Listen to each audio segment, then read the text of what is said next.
Buenas tardes a todos. Dios les bendice. Son las 6 de la tarde. Y bueno, pues les doy gracias a Dios por que están aquí en esta hermosa tarde. Vamos a dar unos minutitos más para que se vayan reuniendo el resto de los hermanos. Quisimos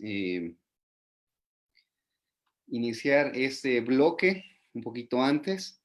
Espero que las personas que estaban mirando aún anden por aquí.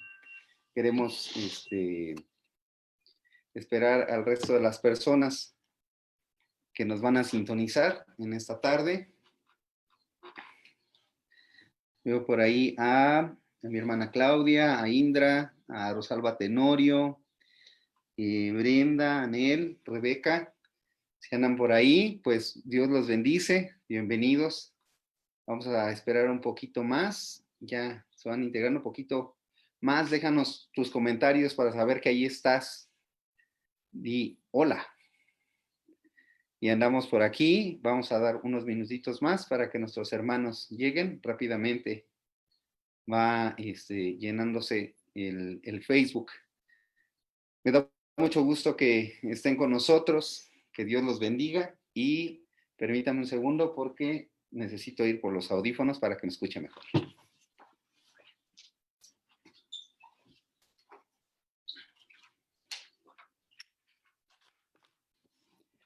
Ya regresé. Hola a Amar Nuji, Alicia Ávila, bienvenida.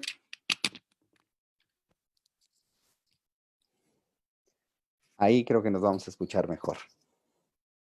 Angie Mendoza, también, buenas tardes. Van llegando un poquito con retraso las notificaciones, pero me da mucho gusto verlos a todos ustedes. Vamos a esperar 3 minutitos más, si son tan amables. Espero que estén muy bien. A veces es difícil estar solo en la lección porque falta esa interacción. Mi hermana Mireya, mi hermana Tere andan por acá. Márquez Joy también, muchas gracias. Dios los bendice. Mi solecito Zaragoza.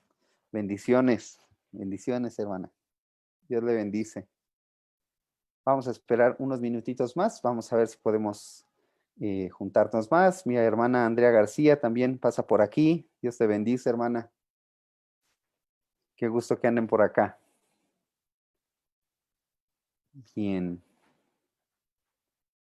Seguimos esperando, hermano. Tenga usted un poquito de paciencia. La hermana Loida Tenorio. Bienvenida también, hermana. Dios le bendice. Qué gusto que nos acompañen. Bien. Ok. 2 minutitos más y arrancamos con esta lección. Este tercer bloque, ¿se da cuenta? Qué maravilla que usted esté disfrutando de este momento. Hicimos el material que usted va a ver ahora, también lo enviamos por PDF, así que si usted conoce a alguien de la Primera Iglesia Bautista en la esquina de Mina y Héroes, a él pídale ese material. Todo lo que va usted a ver en las láminas de su computadora, de su dispositivo, lo puede recibir de manera gratuita en su teléfono para que usted pueda repasar la información. Si usted tuviera alguna sugerencia, pues bueno, ahí estamos. Bien, pues vamos a iniciar en esta tarde. Quisiera pedirle que me acompañara a orar. Vamos a orar.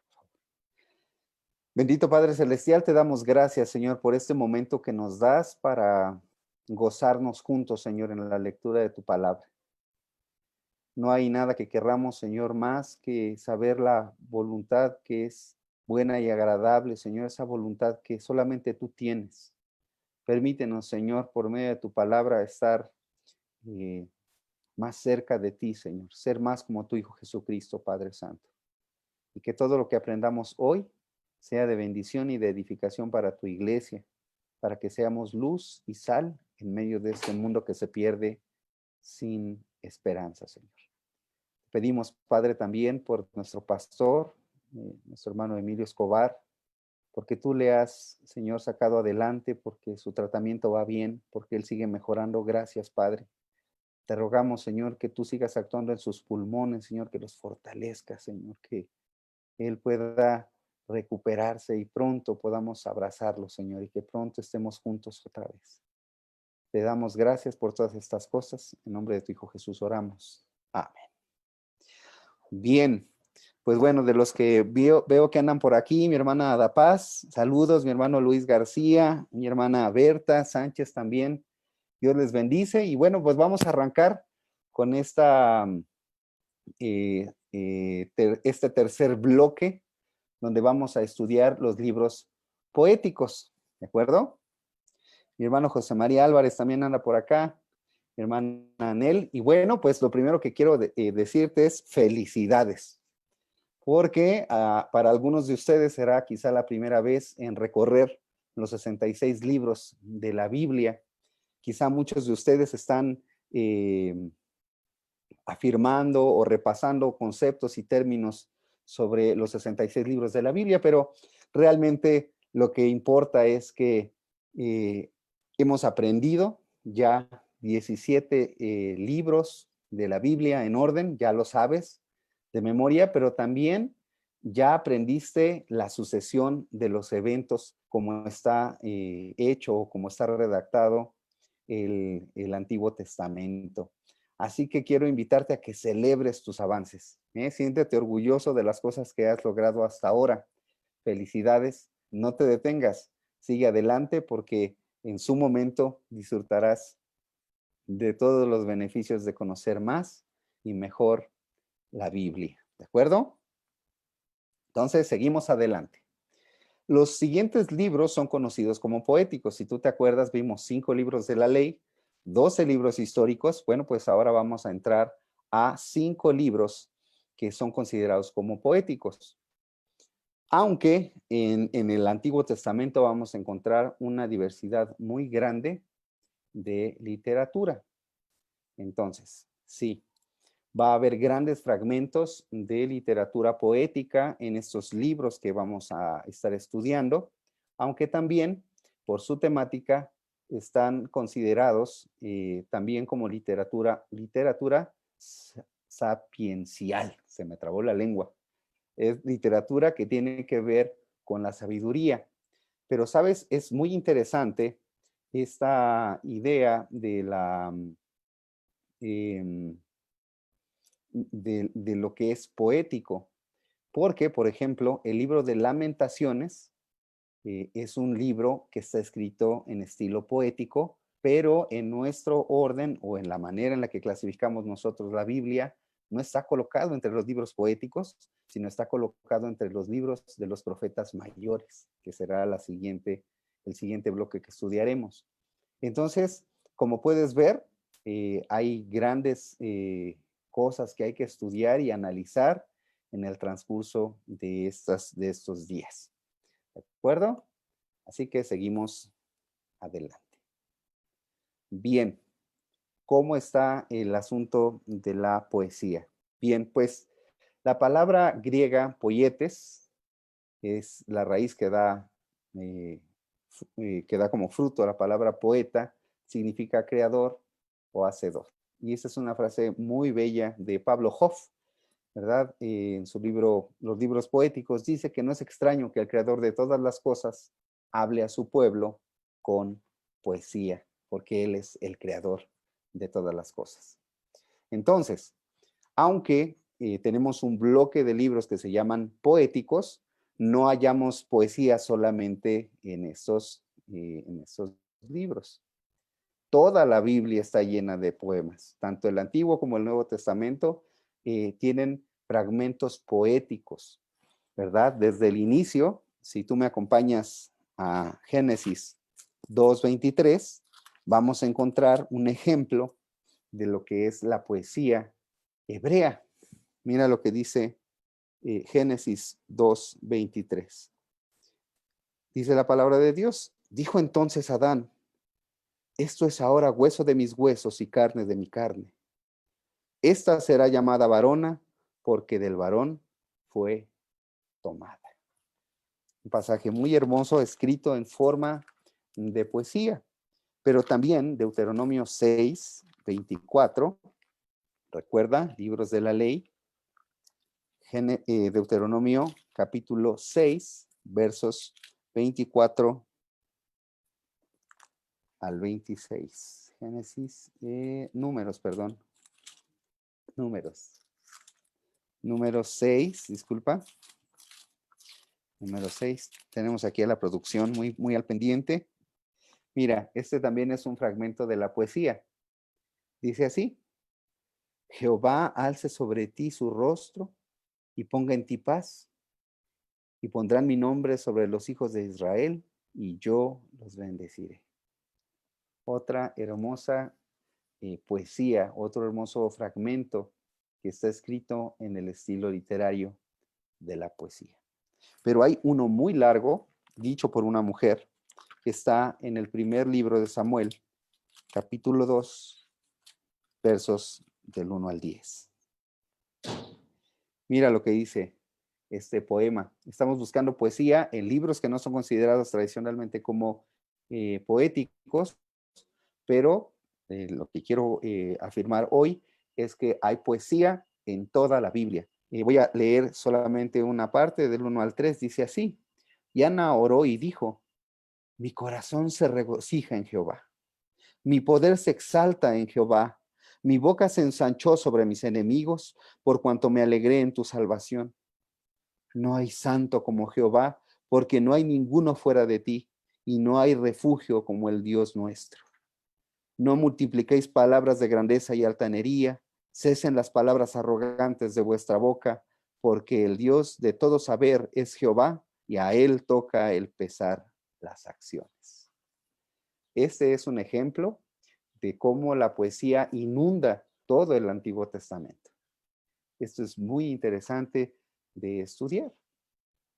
Así que quiero mostrarte este fragmento. Es un fragmento de una poesía muy conocida, atribuida a varios autores, aunque los que han analizado este texto dicen que es anónimo. Bueno, pues voy con la mayoría que dicen que es anónimo, pero es muy famoso.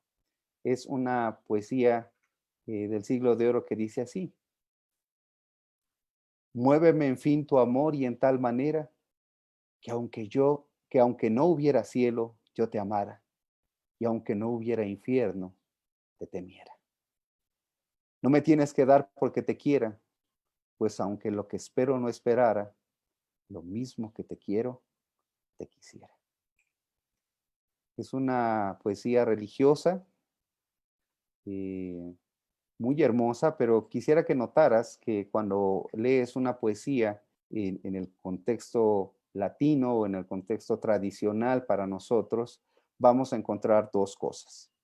Vamos a encontrar ritmo y vamos a encontrar rima, ¿sí? Es decir, la métrica y el ritmo van a estar íntimamente relacionados, de tal modo que vamos a encontrar que por ejemplo aquí, ¿verdad? Dice manera, rima con temiera, ¿verdad? Y amara va a rimar con no esperara, y quiera con quisiera. Esta es la belleza del español y el perfume y el ritmo y el idioma que nosotros tenemos el privilegio de hablar. De verdad que es enriquecedor y hay muchos ejemplos de esto. Busqué varios poemas, hay poemas de Unamuno, de Gabriela Mistral. El de Gabriela Mistral, que es de un ciclo de mis libros. Si un día puedes buscar de ella, mi libro de Gabriela Mistral es un poema precioso que habla sobre la Biblia, precisamente Gabriela Mistral, ganadora del Premio Nobel de Literatura. Pero quiero mostrarte la siguiente lámina. La poesía hebrea, al contrario de la poesía que nosotros practicamos, no tiene rima, ni tiene, no tiene verso, ni tiene métrica. Hay otros elementos que van a formar parte del diálogo que va a iniciar el poeta bíblico. ¿De acuerdo? Esta es una palabra que tienes que aprender. Es paralelismo. Muy seguramente cuando hagamos la tarea, esta va a ser una de las palabras que va a aparecer. El paralelismo. Es decir, el autor en lugar de buscar rima y métrica, buscará la correspondencia del pensamiento entre los versos. Existen más de 6 tipos de paralelismo. Este va a ser el primer y principal eh, eh, ejemplo o la principal característica de la literatura hebrea, el paralelismo. Después, el poeta va a utilizar su imaginación. va a resaltar las emociones. Seguramente cuando tú has podido leer el libro de los Salmos en la versión de Reina y Valera, encuentras frases verdaderamente preciosas que hablan con intensidad de las emociones de los personajes, principalmente las personales. Bien, pues el tercer tipo o característica de la poesía hebrea es el uso de la estrofa y el acróstico. Esta es una de las más sencillas de mostrar. Por ejemplo, nosotros tenemos el Salmo 119. Busca en tu Biblia el Salmo 119. Y tú, cuando abras el Salmo 119, voy a dar tiempo que lo busques. Recuerda que puedes tomar prácticamente la Biblia por la mitad y abrirlo y más o menos vas a llegar al libro de los Salmos. El Salmo 119, si tú te fijas, es un grupo, es un salmo enorme que inicia en el idioma original con la primera letra del alefato hebraico. ¿De acuerdo? Entonces, si tú quieres aprenderte las letras del alfabeto, pues tendrías que leer cada uno de estos bloques, ¿verdad? Aleph, Bet, Gimel, Dalet, Hey, ¿sí?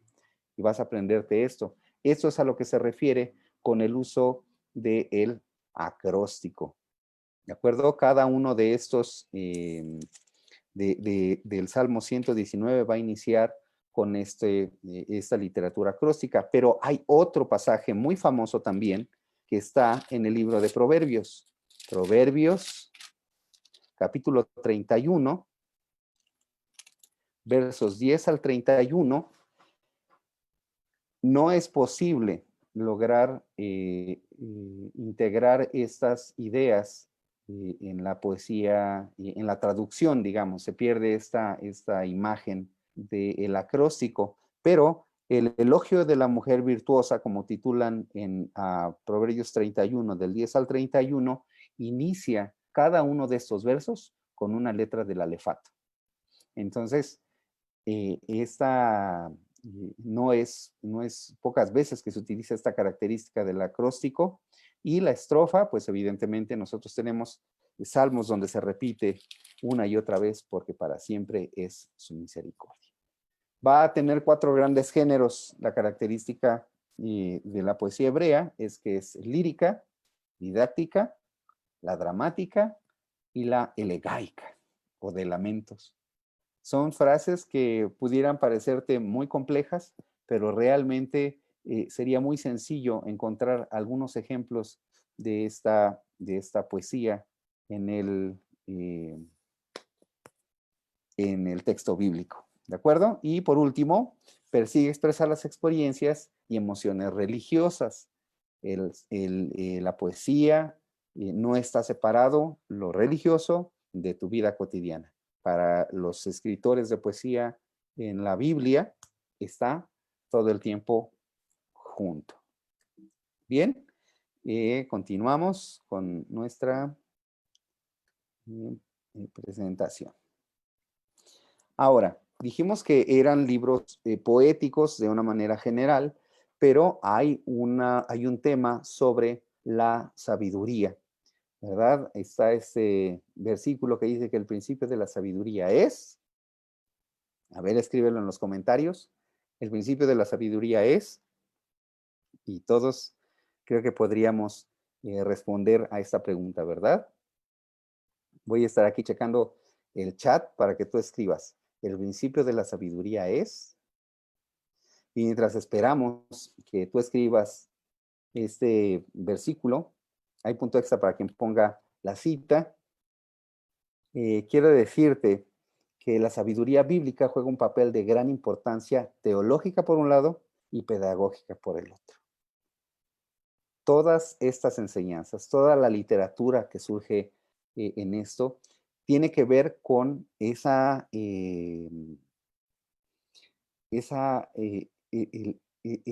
forma práctica de vivir. ¿Sí? La sabiduría tiene que ver con esto, con vivir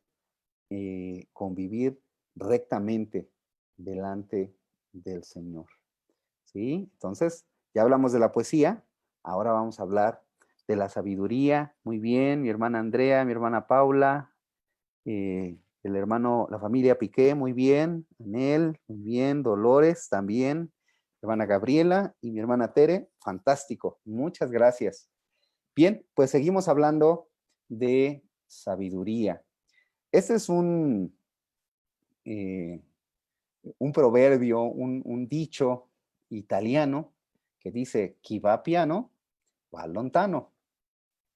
Lo que quiere decir esto es, quien va despacito, llega más lejos. Eso es lo que dice este pedazo de la sabiduría popular italiana. Así que eh, la forma de las máximas o los modelos de la sabiduría popular no son privativos únicamente de la Biblia. Todas las culturas, y seguramente tú te sabes muchos dichos mexicanos, los mexicanos nos gustan mucho decir estos juegos de palabras, ¿verdad? Tenemos dichos de la sabiduría popular como camarón que se duerme, se lo lleva la corriente, ¿verdad? En fin, una cantidad muy importante de sabiduría popular que hay en todas las culturas. Entonces, ¿cómo es la sabiduría en, en la Biblia? Bueno, pues principalmente este asunto de la sabiduría es muy importante porque va a venir de una raíz hebrea que es jajam, la sabiduría, y tiene características muy concretas. La primera, voy a empezar del lado izquierdo, es que no son leyes. Tienes que tener muy en claro esto. La sabiduría bíblica no tiene que ver con el asunto de legislar. La sabiduría no son leyes. Simplemente la literatura de sabiduría consiste básicamente en la aplicación de lo que uno sabe a lo que uno hace a fin de lograr un buen vivir. Es decir, cuando nosotros estudiamos los libros de sabiduría o cuando penetramos en los textos de sabiduría en la Biblia, pues lo que la Biblia nos quiere ayudar a hacer es a vivir bien, a tener una mejor manera de vivir. Y para esto va a utilizar eh, un tono práctico y concreto. No habla de estas filosofías, no habla de estas teologías elaboradas que hoy conocemos, es decir, Salomón no era un filósofo al estilo de Platón o de Kierkegaard o de algún otro representante de la filosofía contemporánea, no. El tono de la literatura pondrá el énfasis en la responsabilidad y dignidad al poner de manifiesto los valores y las enseñanzas que se fundamentan en la Biblia. Es decir, lo que quiere lograr es que tú vivas bien, ¿verdad? Y vamos a encontrar varias formas. Es decir, hay varias maneras en que se presentan los dichos de la sabiduría. Primero, como se los explicaba en el dicho más arriba, de qui va piano va lontano, pues bueno, esto es un dicho o máxima. ¿Sí? Hay muchos ejemplos en el libro de los proverbios sobre este tema, pero también se va a presentar en forma de enigma o como un acertijo. Acompáñame, por favor, al libro de Jueces, Jueces capítulo 9, versos del 1 al 10. Si tú te das cuenta, en este capítulo va a dar particularmente los versos 8, finales del 7, 8, 9 y 10. Dice, oídme varones de Siquem, y así os diga Dios, oiga Dios. Fueron una vez los árboles a elegir rey sobre sí, y dijeron al olivo, reina sobre nosotros. Mas el olivo respondió, he de dejar mi aceite con el cual en mí se honra a Dios y a los hombres para ir a ser grandes sobre los árboles. Y dijeron los árboles a la higuera, anda tú, reina sobre nosotros. Y va a empezar a enumerar diversos árboles, pero mire el 13, dice, y la vid respondió, he de dejar mi mosto que alegra a Dios y a los hombres para ir a ser grande sobre los árboles. ¿Te das cuenta? Todo este asunto lo va planteando como como una fábula. Creo que me brinqué, ¿verdad? Discúlpenme. Primero vamos con el enigma. Disculpen, hermanos, es lo que ocurre cuando hace uno las cosas en vivo, pero ténganme un poquito de paciencia. Enigma, Jueces 14, Jueces 14, 12 al 14. Esto es la literatura de sabiduría vista desde el enigma. Ahora sí estoy bien. Como enigma o acertijo, Jueces 14, del 12 al 14 dice así. Y Sansón les dijo, yo os pondré ahora un enigma, y si en los 7 días del banquete me lo declaráis y descifráis, yo os daré 30 vestidos de lino y 30 vestidos de fiesta. Mas si no me lo podéis declarar, entonces vosotros me daréis a mí los 30 vestidos de lino y los vestidos de fiesta. Y ellos respondieron, propón tu enigma y lo oiremos. Entonces les dijo, del devorador salió comida y del fuerte salió dulzura. Y ellos no pudieron declararle el enigma en 3 días. Esa es la forma en que se presenta como el enigma. Ahora sí la fábula, ahora sí la cita es Jueces 9, donde hablamos de seres inanimados que cobran vida. Entonces, este tema de la fábula, pues tú ves los árboles están hablando, ¿verdad? Y hablan y hablan y hablan y hablan y hablan, ¿verdad? Y el tema es cómo se utiliza esta manera de cosas que son inanimadas y sirven para tener una enseñanza moral. Sí, esa es la fábula. Ahora vamos a una famosísima parábola que está en el segundo libro de Samuel, capítulo 12, los versos del 1 al 4. Dice así. Jehová envió a Natán a David y viniendo a él, le dijo, había 2 hombres en una ciudad, el uno rico y el otro pobre. El rico tenía numerosas ovejas y vacas, pero el pobre no tenía más que una sola corderita que él había comprado y criado y que había crecido con él y con sus hijos juntamente, comiendo de su bocado y bebiendo de su vaso, y durmiendo en su seno, y la tenía como una hija. Y vino uno de camino al hombre rico, y éste no quiso tomar de sus ovejas y de sus vacas para guisar para el caminante que había venido a él, sino que tomó la oveja de aquel hombre pobre y la preparó para aquel que había venido a él. Una célebre parábola. Jesús va a tomar va a tomar las parábolas y las va a llevar a otra dimensión. En él va a llegar a su cúspide esta forma de enseñanza, de esta pedagogía a través de las parábolas. Y tenemos libros completos que hablan sobre la siguiente forma de la sabiduría, que es los monólogos. Así como Eclesiastés, los jóvenes ahora de nuestra iglesia están compartiéndonos un devocional sobre el libro de Eclesiastés. Pues bueno, es un libro de sabiduría y está catalogado entre aquellos que son monólogos, porque es alguien que está hablando solito, está él solo, haciendo un diálogo en el cual expresa las preocupaciones y las enseñanzas sobre lo que acontece en el diario vivir. Y tenemos el libro que vamos a estudiar hoy, que es Job. Ahí vamos a ver la forma del diálogo. Algo también muy importante sobre la sabiduría es que sepas que siempre la sabiduría de Dios va a ser más grande y más alta que cualquier otra sabiduría.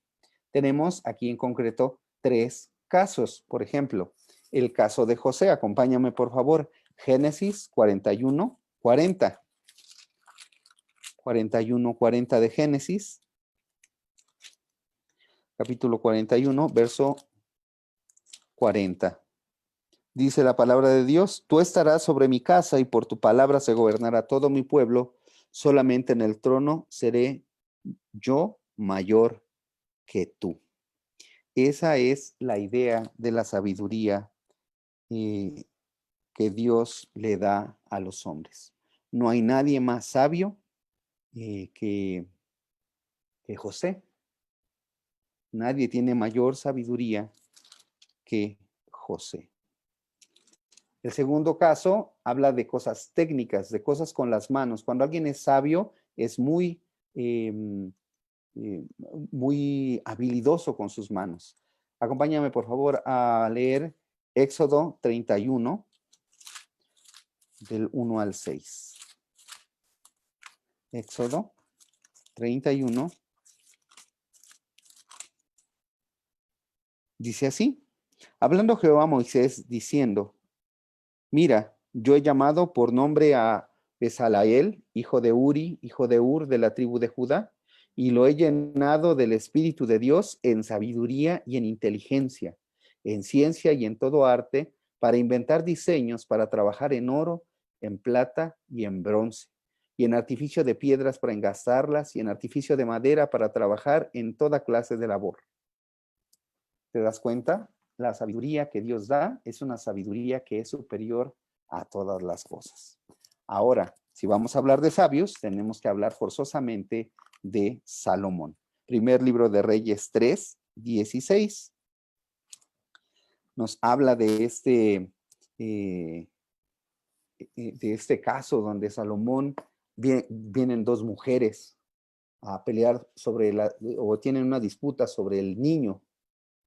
¿Te das cuenta? Esta es muy famosa, donde Salomón pide que se parta al niño a la mitad y se le dé a cada uno una parte, ¿verdad? La conclusión de esto es en el verso número 27-28, el primer libro de Reyes 3. Entonces el rey respondió y dijo: dad a aquella el hijo vivo y no lo matéis, ella es su madre.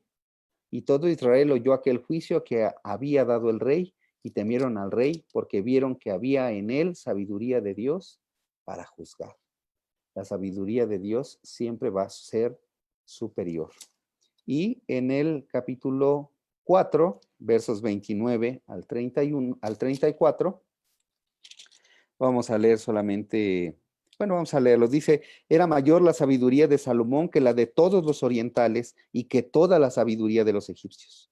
Aún fue más sabio que todos los hombres, más que Tan, Esarita, y que Emán, Calcol y Dardá, hijos de Mahol. Y fue conocido entre todas las naciones de alrededor, y compuso 3000 proverbios, y sus cantares fueron 1005. También disertó sobre los árboles, desde el cedro del Líbano hasta el hisopo que nace en la pared. Asimismo disertó sobre los animales, sobre las aves, sobre los reptiles y sobre los peces. Y para oír la sabiduría de Salomón venían de todos los pueblos y de todos los reyes de la tierra, a donde había llegado la fama de su sabiduría. Entonces, la sabiduría que viene de Dios siempre va a ser superior a la sabiduría del mundo. Esa es una característica que tiene. Y la flexibilidad que tienen estos textos abrieron el paso a otro tipo de literatura o de adaptaciones a este tipo de literatura, que dio paso a los famosos libros apócrifos, que también hablaremos en el futuro de esta literatura, que permitió que entraran a la escritura o al tipo de escritura de sabiduría y otras influencias, otras tradiciones culturales. ¿De acuerdo? ¿Cuáles son las características de la sabiduría? Bueno, son 4. La primera es que es universal, no se enfoca solamente a un pueblo o al pueblo de Israel en concreto, sino que puede ser aplicable a cualquier persona. La segunda, esta se enfoca en el individuo, es decir, no hay tanto asunto que tratar sobre el gobierno civil o los gobernantes o las naciones, no, la sabiduría está enfocada en el individuo.